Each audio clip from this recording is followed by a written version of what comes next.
सृजनात्मक बालक। तो हमारा ये छठा टॉपिक है सृजनात्मकता। तो इसमें सृजनात्मकता का मतलब होता है, अंग्रेजी में इसको क्रिएटिविटी कहते हैं, हिंदी में अर्थ है बनाना या मौलिक रूप में परिवर्तन होना ही क्रिएटिविटी है, अर्थात निर्माण करने की योग्यता से है। इसकी कुछ परिभाषाएं हैं। स्टैन के अनुसार कार्य का परिणाम उत्तम, नवीन व उपयोगी होना सृजनात्मकता है। रोजर व स्टीन के अनुसार सृजनशीलता को उत्पाद कहा जाता है। स्टेनगर के अनुसार नवीन वस्तु का उत्पादन ही सृजनात्मकता है।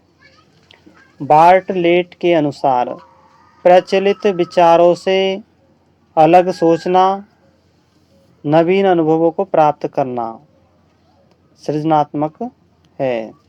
अब सृजनात्मकता का स्वरूप देखेंगे हम। स्वरूप है, अर्जित व जन्मजात होती है। सृजनात्मकता कैसी होती है? अर्जित व जन्मजात होती है। बुद्धि लब्धि औसत से अधिक होती है सृजनात्मकता में। यह गुण सभी में समान रूप से नहीं पाया जाता सृजनात्मकता का। सृजनात्मकता अपसारी चिंतन है, अर्थात पार्श्व चिंतन, अर्थात पहले से उपस्थित मूल वस्तु में परिवर्तन कर उसको फैलाना, यानी कि नवीनता लाना। जैसे कि जो अपसारी लेंस क्या करता है, पहले से उपस्थित किरणों को फैलाता है। आगे, बाल्यावस्था से आरंभ होकर के 30 वर्ष की आयु में यह उच्चतम हो जाती है। यह सार्वभौमिक होती है, सृजनात्मकता सभी जगह पर पाई जाती है। प्रक्रिया व परिणाम दोनों होते हैं सृजनात्मकता में। अब हम चलेंगे सृजनात्मकता की विशेषता की ओर। इनमें मौलिक व नवीनता, जिज्ञासा व ध्यान केंद्र में शक्ति होती है ऐसे बालकों में। धारा प्रवाहिता व निरंतरता होती है। ऐसे बालक दृढ़ निश्चयी होते हैं, संवेदनशील होते हैं। लचीलापन होता है, संवेदनशील में लचीलापन होता है ऐसे बालकों में। और स्वयं केंद्रितता पाई जाती है।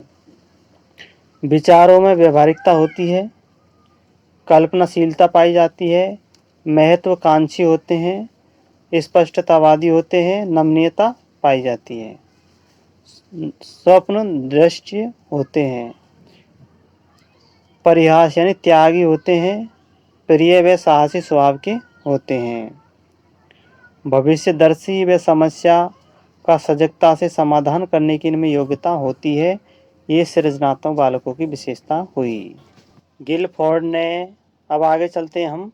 गिलफोर्ड ने सृजनात्मकता के 4 तत्व बताए हैं।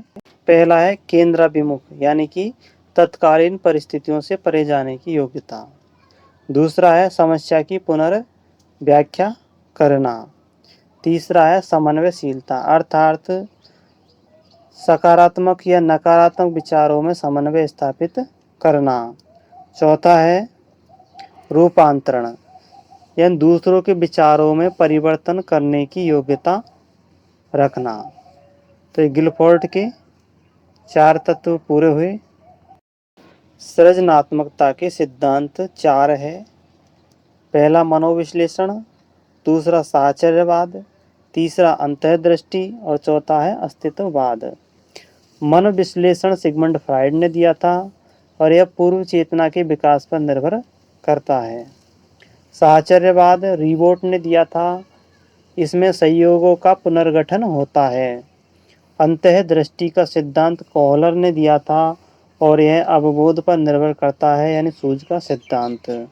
और चौथा है अस्तित्ववादी सिद्धांत, यह विलियम वुंट ने दिया था और यह मिलन व सामंजस्य पर निर्भर करता है।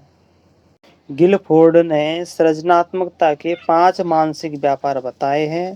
पहला है ग्रहण करना या संज्ञान करना। दूसरा है केंद्राभिमुख, यानी केंद्र की ओर आना। तीसरा है केंद्र विमुख, यानी केंद्र से दूर जाना।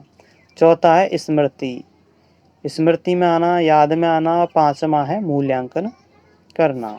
सृजनात्मकता मापन में योगदान देने वाले वैज्ञानिक है गिलफोर्ड, मैरीफील्ड, गेटजेल और जैक्सन।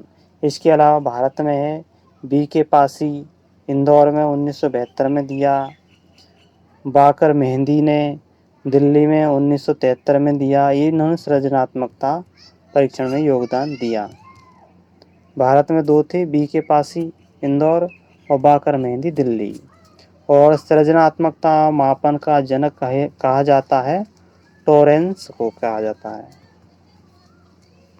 अब हम चलते हैं शिक्षक की भूमिका, अर्थात किसी बालक में सृजनात्मकता विकसित करने में शिक्षक की क्या भूमिका है। तो इसके लिए शिक्षक क्या कर सकता है? उदाहरण व आदर्श प्रस्तुत करके, वस्तुओं में संबंध स्थापित करना सिखाकर, पर्याप्त स्वतंत्रता देकर, आत्म मूल्यांकन की योग्यता का विकास करके, प्रोत्साहित करके, अभिनव कार्यक्रमों का आयोजित करके,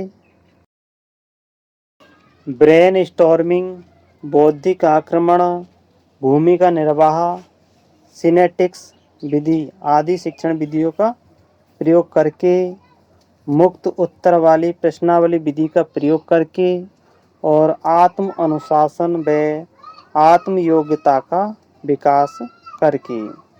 तो साथियों, ये हमारा सृजनात्मकता यानी सृजनशील बालकों से संबंधित टॉपिक पूरा हुआ। वीडियो को लाइक करना और चैनल को सब्सक्राइब करना।